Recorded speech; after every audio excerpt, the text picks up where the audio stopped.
Hello viewers, আসসালামু আলাইকুম। Aliganj running ও সাবেক মেম্বার সহ এলাকার সকলের দোয়া নিয়ে তরিকুল ইসলাম পিয়াসের নেতৃত্বে ড্রেন ও রাস্তার কাজ শুরু হয়। এক পর্যায়ে হাজী আবু বকর মেম্বার সাহেব তরিকুল ইসলাম পিয়াস এবং কন্ট্রাক্টরকে বলেন, এলাকার উন্নয়নের কাজে যে এগিয়ে আসবে তার পাশে আছি, থাকবো সারা জীবন। সবশেষে তরিকুল ইসলাম পিয়াস বলেন, আপনারা সবাই আমার জন্য দোয়া করবেন, আমি যেন আগামীতে এরকম উন্নয়নমূলক কাজ নিয়ে আপনাদের সহযোগিতা নিয়ে এক ধাপ এগিয়ে যেতে পারি। আমাদের আলীগঞ্জ পূর্বপাড়া জামে মসজিদের ইমাম সাহেবের দোয়া দিয়েই রাস্তা ও ড্রেনের কাজ শুরু করা হয়। তরিকুল ইসলাম পিয়াসের জন্য সবার পক্ষ থেকে রইল লাল গোলাপের শুভেচ্ছা। বিদায় নিচ্ছি আমি মিরাজ আহমেদ রাজ। সবাইকে অসংখ্য অসংখ্য ধন্যবাদ।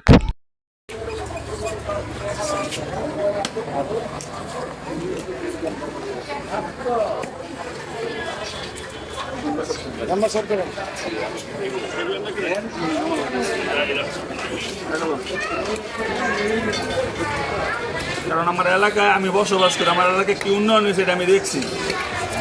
ওই কি করণ লাগে, খালি আপনার মনোযোগটা কাজ করেন, আপনার কাছে আমার রিকোয়েস্ট। আচ্ছা কাকা হয়েছে আমার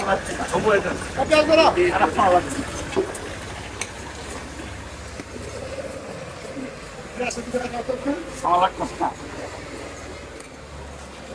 বিসমিল্লাহ দিয়ে শুরু করেন।